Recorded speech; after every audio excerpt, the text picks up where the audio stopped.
about 35, 40 miles north, Craters of the Moon National Monument, managed by the National Park Service.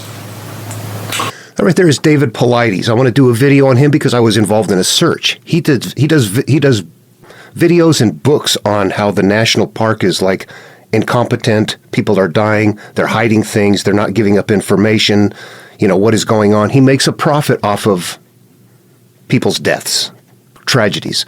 I was involved in a search in Craters of the Moon. I was the field observer. I was there every day for a month. I put in several hundred miles on foot, destroyed boots, walking through that lava flow, and I know what happened. And when he put out a video, he just flat lied. I tried to correct it at that time, and he blocked me from his channel. I let it go, but recently it appeared back on my feed. I get back out there and look, and I can see this again. This time, I'm not going to post anything on his channel. I'm going to sample his video and make a copy here. It can't be deleted. David Paulides, I'm calling you out.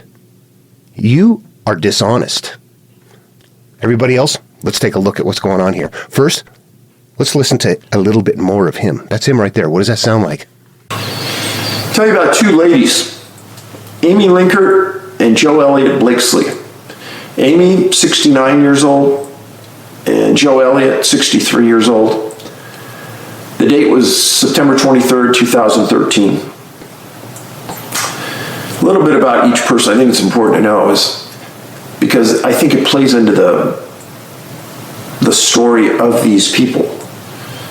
All right, I need to point out something right now. What he's going to do right here, and I'm not going to go through it all. You can watch his video if you want to, but what he's got right here is either one or a couple of newspaper articles, something on the internet right there. He's looking at a screen, and instead of reading it though, he's making it sound like he knows this.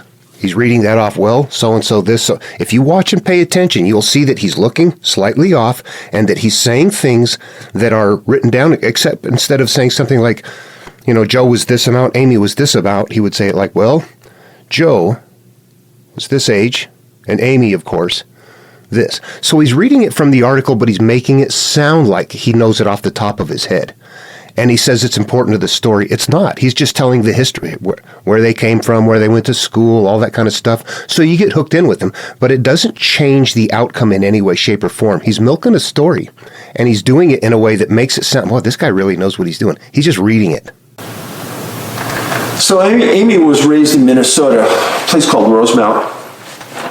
And she went to Wartburg College. And she was at one point a missionary in New Guinea and in Cameroon. She was a special ed teacher in Minneapolis for many years. She moved to Boise about 7 to 8 years earlier than when this happened.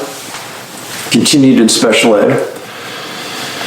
She retired about 3 years earlier, and part of her retirement present to herself is she bought a camper. And she was going to tour around with it. Her friend said that she was an excellent painter. Be a fly on the wall. Imagine standing beside him. He's looking at a camera standing right there, and right next to that camera is a monitor with all the stuff on there that he needs it right. Can you see that? What's he reading off here? He's just spewing off things that the article would say about the person. It's really not personable at all. So Amy spent an entire life giving back to the world, helping people, helping kids, spreading the gospel in her words. All right, I don't want to keep going through this part here.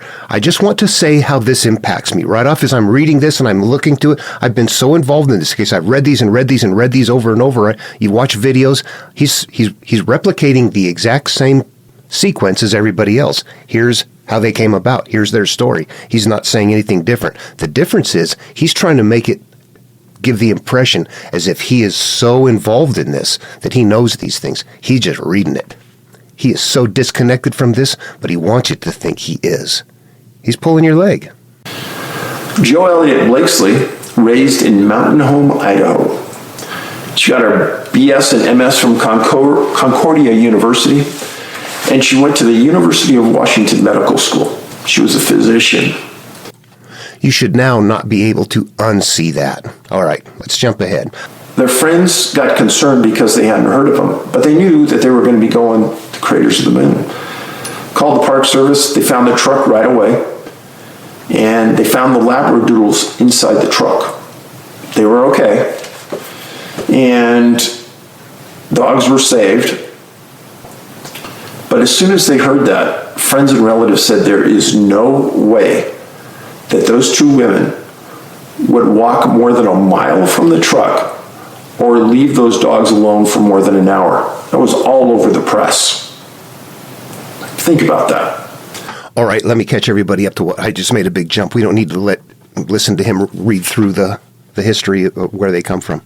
Okay, so what happened is that they always went camping. They were older ladies, they were friends, and they had dogs. They lived together, they did things together, and they had been missionaries. There's more of a story to them there. But they constantly did this, but they were also getting, older. They were, sedentary. Some of the family called them experienced, outdoors people, but they really weren't. They were people that went to campgrounds and just kind of hobbled around camp and stuff like that. They loved being outdoors, but they weren't like, okay, we're going to go out here. Let's go climb to the top of that mountain. It'd be more like, let's go outdoors and let's go hike down this little trail and back.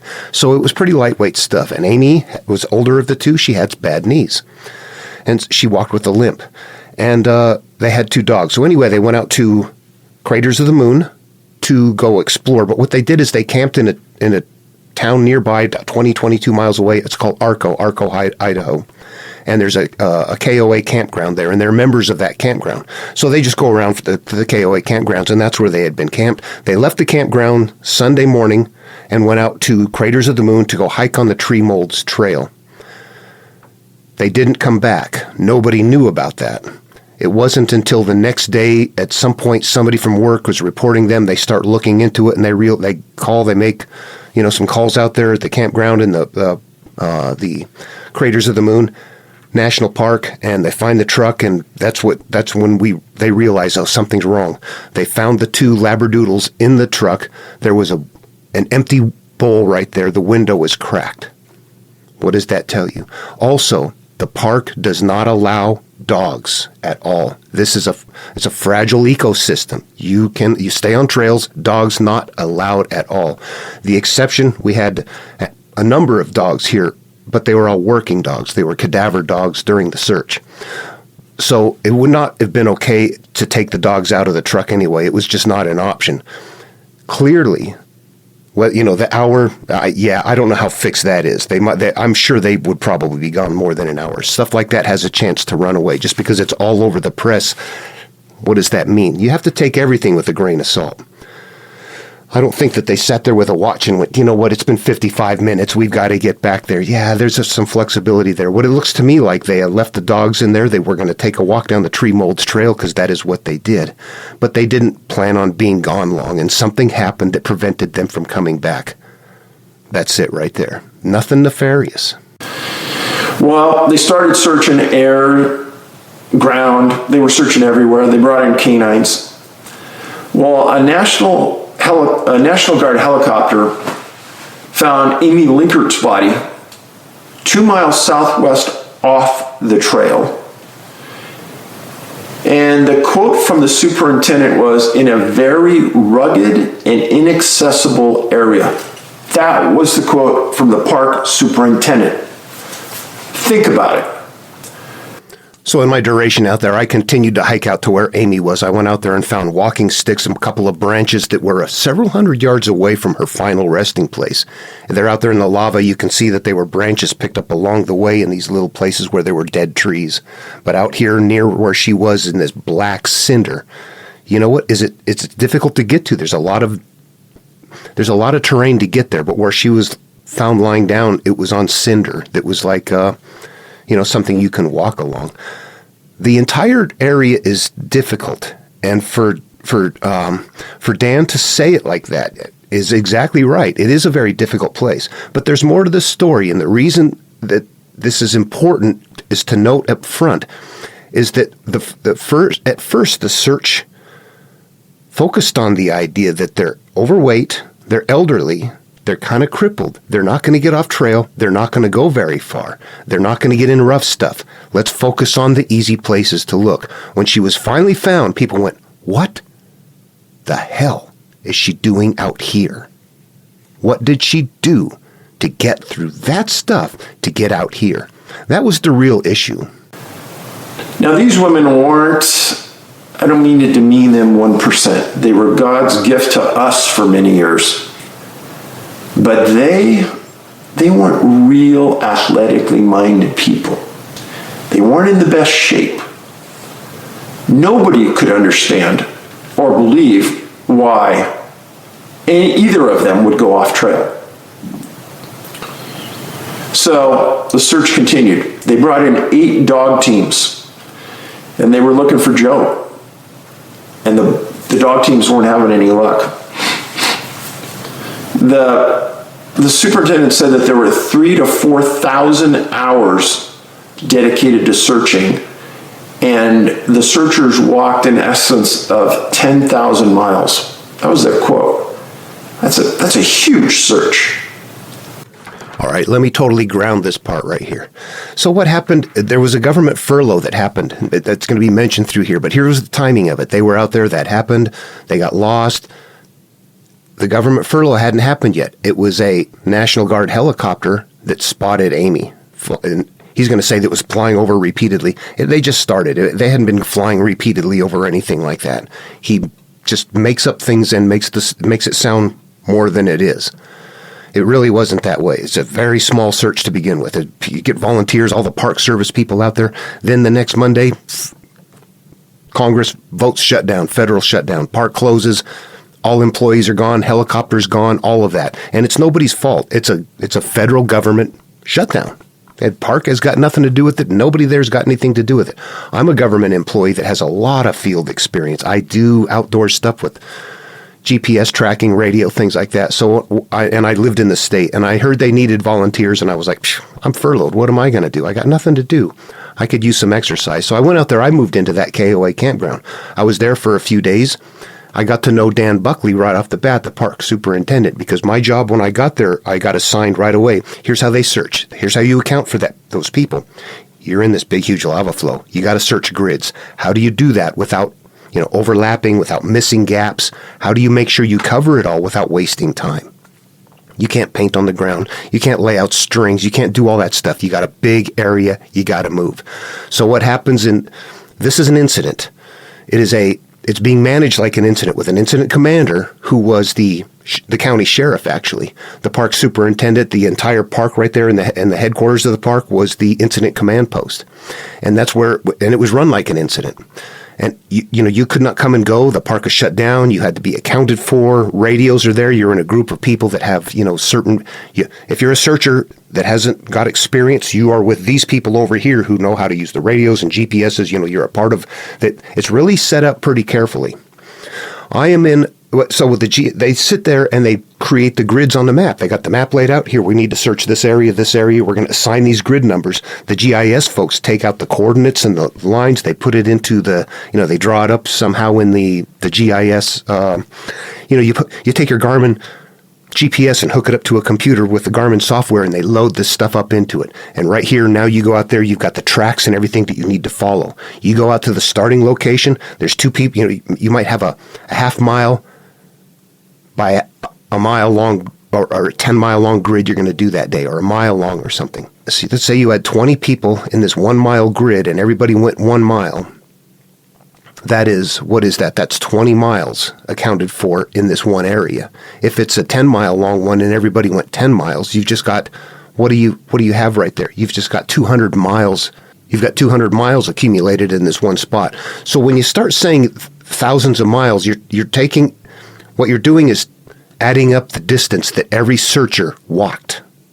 It doesn't mean they searched this big an area. It means they searched this big an area so finely that that's how many miles that they covered. Does that make sense? All right, so those are numbers that are very important to know. When I was there, during those big teams happened during the weekdays. The weekends. because most of the volunteers with the government furlough were people that were like the locals that the hikers and, the people that like going up the mountains and things like that. Those were the people that came out and were the searchers on the weekends.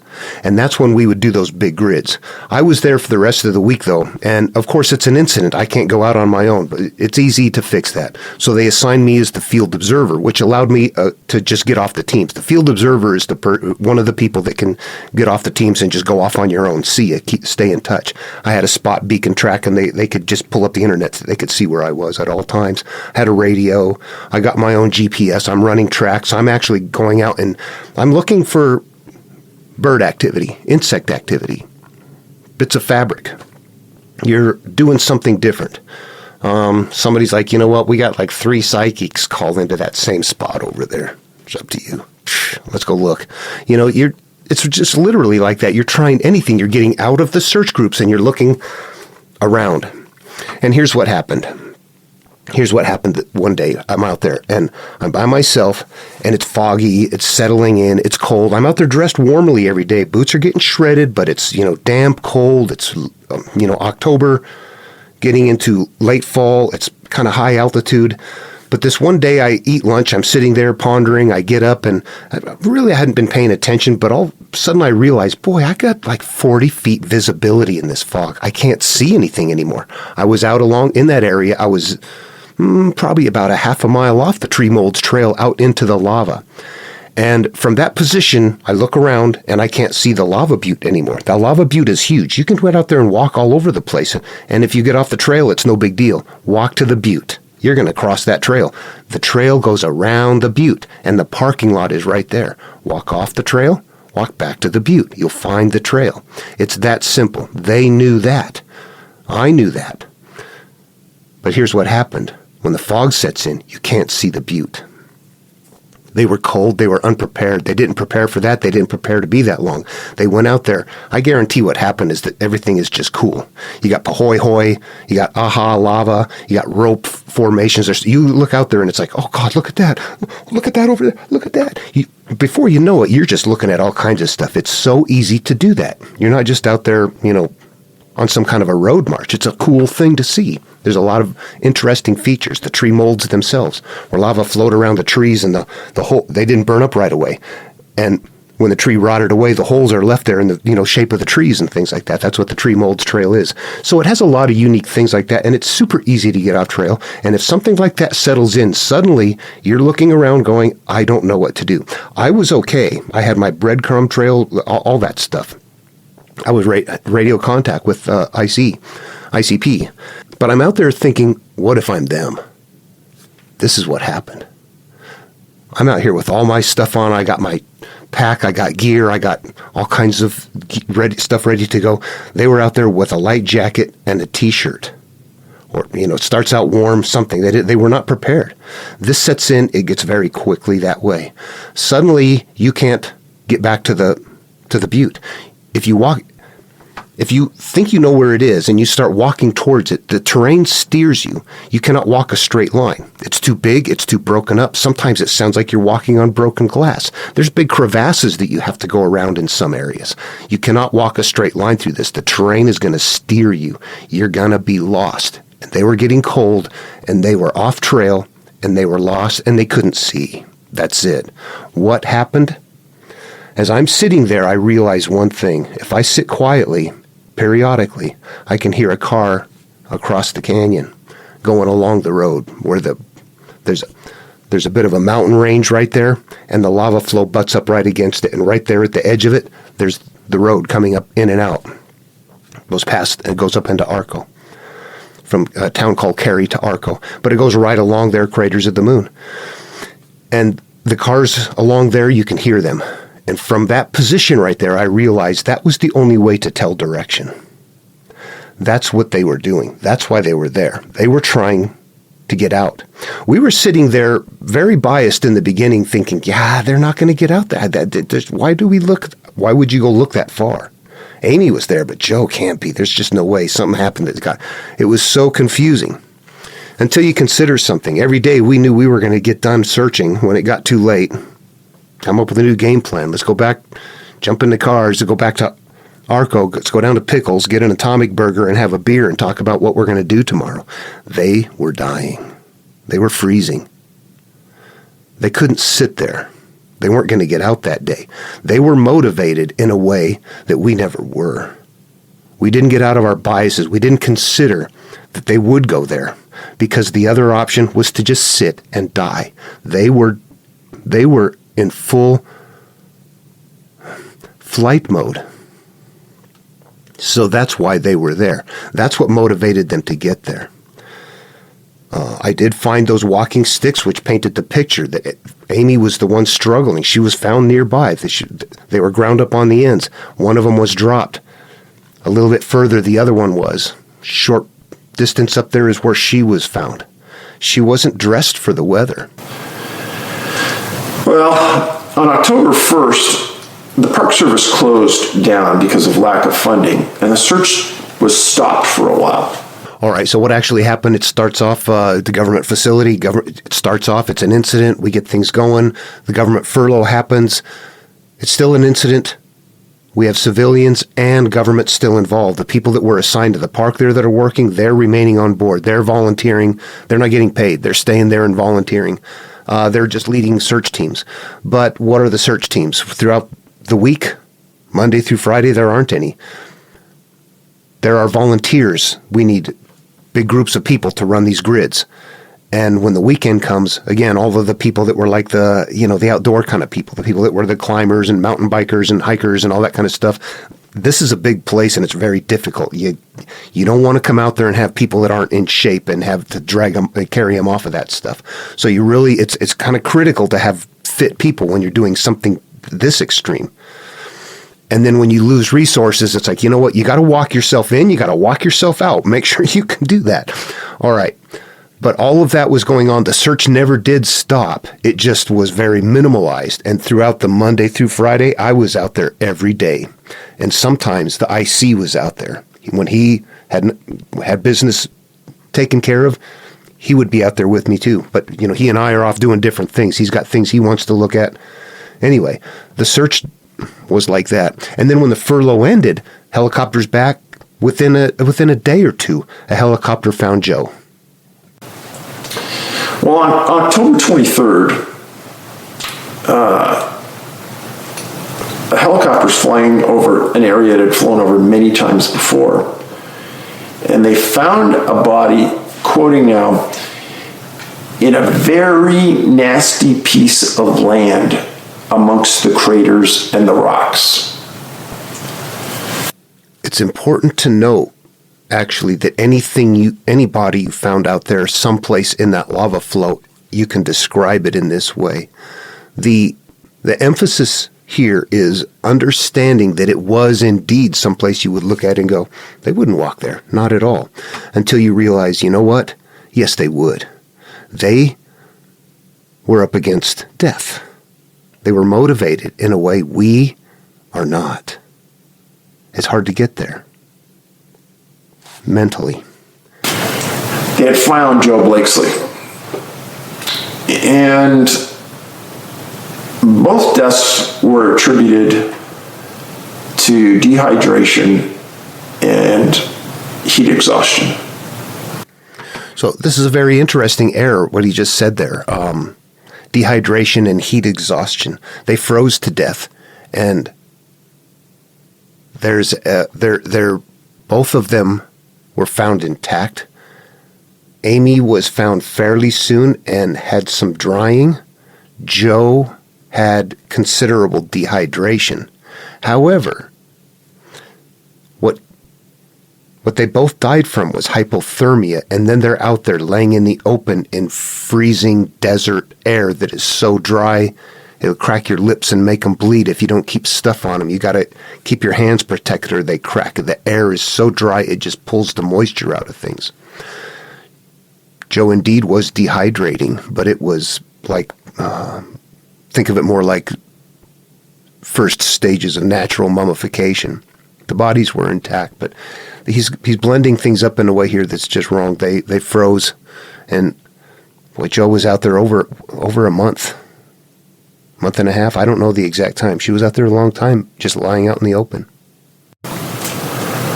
I filed multiple FOIAs with the Park Service asking them for medical information, coroner's reports, condition of the body. They wouldn't give me any of that. Why would you send a Freedom of Information Act request to get a death certificate or something like that from the Park Service? You have to go to the county coroner for that. The Park Service, they don't have doctors. They don't do autopsies. That body was taken away to medical facilities. You're barking up the wrong tree. And also, everything about the case is known. It's a big family. Some of the family was out there regularly. Who are you to ask the Park Service to tell you, give me the medical condition of the body? You know what?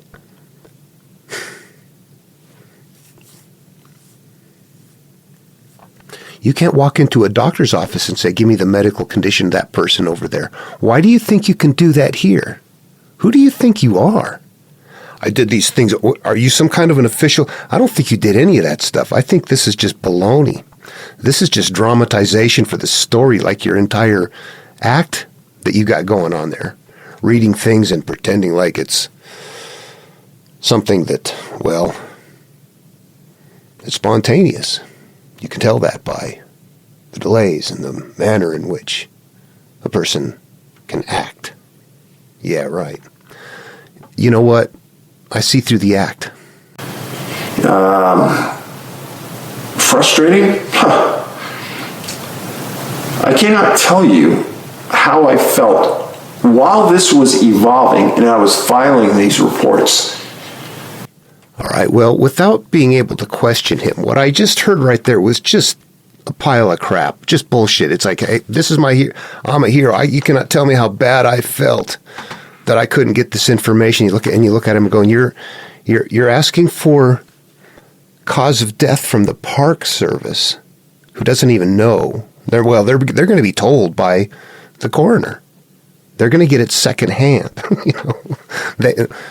You're kind of got some really goofy stuff going on there, giving the impression that you're more somehow wrapped up in this. What you got going on is quite an act there, and the idea that you were doing this and filing this as it was happening, man, what are you talking about?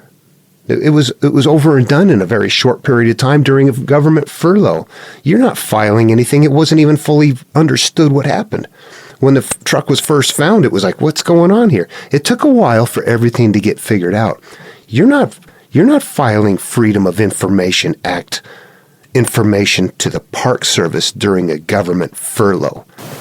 The people I work around all knew that there was a cover-up going on. And they didn't want us to know what was happening or how these women could have vanished in this area. All right, that is not at all a true statement. You heard the story and how it unfolded, and you're like, wow, it took a while to figure out. Yeah, and you realize that, the difficult nature of it and the timing of it and the fact that we're all a bunch of amateurs, or whatever, doing our best, volunteering, doing our best job, and that nobody's holding back any information. Nobody is trying to hold back any secrets like he paints that picture. But that's what sells his book. That's where the conspiracy comes in. You got to create something right there. And what did he just create? A lie. Nobody held back anything. And if you file something, look, there is nothing. There are no secret files. I probably read 30 articles about it. And I can't tell you the number of times that friends implored that the women would never leave the dogs for more than an hour. They thought they would never, ever go more than a mile down the trail. And the thought of going off trail here is horrendous. He covered that before. I covered it before. I'll cover it again. They left the dogs can't go. They went down the trail. We don't know how far they would have gone. To say no, they would not have gone more than a mile. They would not have left. Do we know that for sure, or is that just somebody that made a statement and that's the one that everybody runs with? I bet you talk to other family members who would say, oh, maybe half a day or something like that. No, not an hour. Oh, they might go a few miles, but, they'd be hobbling along. And they absolutely would have gone off road or off trail in some places. There are places that are so broken up you don't want to be there, but you get there anyway. There are places that are smoother that you can walk through, and those places are fun and interesting to go look at, and that is easy to imagine. And then it's easy to imagine the weather moving in and them getting lost and going, oh crap, what do we do now? And passing along because of conditions they had no control over. Nature. Yeah. A tsunami took out 250,000. These lava rocks are super sharp. They could tear your boots up. I wanted to know the condition of these ladies. What were their feet like? What were their shoes like?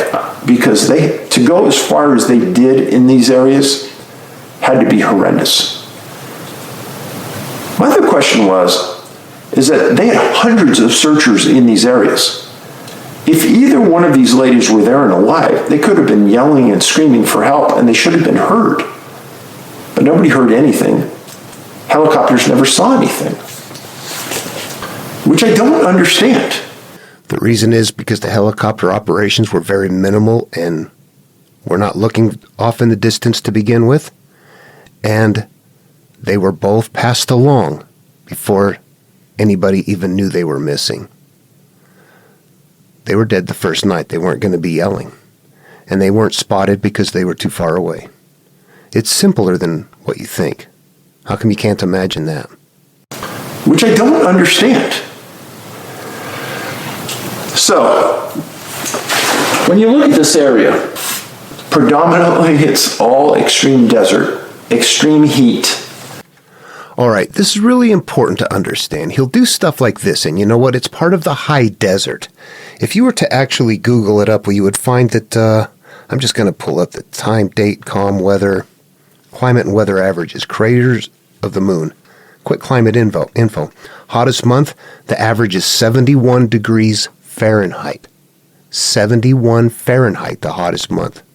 It'll get up to 100. I've been at where it's 100 out there. 71 is it's actually the average temperature in a 24-hour period. If you come camping out here, you'll think, oh my gosh, it's very hot. What am I going to do in the evening? It's high enough altitude, and at some point, like 3 in the morning, you'll be pulling into your sleeping bag. It gets nice and cool at night. So, yeah, it's not like Mojave or really, oh my God, you're in the desert. It's not like that. Coldest month is December for 26. I've been out there in the winter time where they have an event called Snowshoe with the Ranger. The snow is deep enough, they walk you around in a black and white environment. The fact that it gets so hot out there what is that even part of the story? They froze. They died of hypothermia. But there's two things about this that are very unusual. And I mean really unusual. First case of Jeff Hodgson, him and Rocky disappearing together. Highly unusual. 2 women disappearing together. Highly unusual. I don't see that even 1% of the time in the cases I research. The other point about the ladies, I've written about a lot of women that have disappeared. And an unusually large percentage of these people, the women that I write about, have short hair. I'm surprised he didn't say the most significant part of the women that he's written about is that every one of them is a woman. Yeah, they all share something in common, don't they? Outdoor people that spend a lot of time outdoors tend to, if you may not start this way, but over time you go, I'm tired of messing with this stuff. It gets dirty, it gets greasy, it gets tangled up in things. It's hard to brush it out. Sometimes just shorter hair for people that work outdoors is a normal thing, but that's not always the case. It's kind of that, what's he doing? He's filler here. It starts going off into some, off the wall stuff. The other story I didn't pay attention to, I don't know about that one. The fact that they are 2 together, it's an easy story. They got lost together in a place where they were reliant upon each other, and they supported one another. In most cases where people get lost, it's, you can have entire groups get lost or taken off a mountain or something like that, but quite often what is most common, somebody gets left behind. I'll make it to the summit. You wait here. I'll be back. Something like that happens, and it's one person that disappears. In a case like this, it's 2 people because they were together and the conditions moved in on both of them, and they were both facing the same. It's not like one of them could see and the other one couldn't see. They were both forced to work together to do this, and they were found in very difficult area in relative proximity, not super close proximity, but Joe lasted a lot longer than Amy, so she was able to move further along. I'm sure there must have been a point where she had to say, Amy, I'll be back. I'll keep looking. All right. Well, okay, I'm going to end this video. I just wanted to say that. I wanted to clear the air on this. The guy is sensationalism, but also you catch him in things and go, you know what? That's not what happened. There's nobody holding anything from you. There's nobody incompetent. What do? You try to figure out what happened. Why would anyone think that if you requested private medical information about victims somewhere, that you're entitled to that? You're not entitled to my medical information. I'm not entitled to yours. Do you think? If it's released for some reason, and it was released, they died of hypothermia. That's that. You also stated that you filed government paperwork during the time this was happening, when it was all under a furlough. All the government was shut down and sent home. You didn't file any paperwork during this time frame. You did not. In that same information request that you wanted the park to release the coroner's report. The park doesn't have a coroner's report. They're the park. The county coroner has a coroner's report. They will tell the park what happened. They told the newspaper what happened. The coroner's report, they died of hypothermia, and they were found dehydrated due to long exposure to cold, dry air. That's the truth of it. And wanting to know any additional information about medical conditions, I told you, they were evidence that they were struggling to get through that stuff before they froze to death, before they could get to the road.